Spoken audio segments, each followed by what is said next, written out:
When the sun came up this morning, research shows us that having hope and meaning I took the time to watch it rise.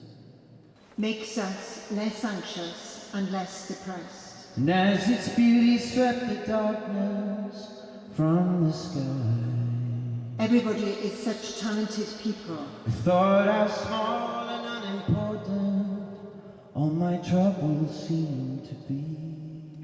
And together we can transform the world. And how lucky another day belongs to me. Today is mine.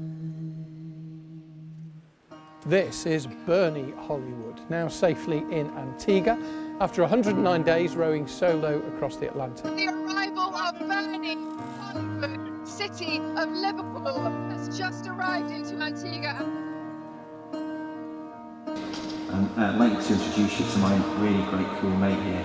This is Wing Commander AB Bear, and he stayed with me for 109 days with 17 storm systems, 2 capsizes, 1 broken leg, and he was with me every stage of the way. He was incredible. Bernie has become the first Scouser, Liverpudlian, to ever have achieved this.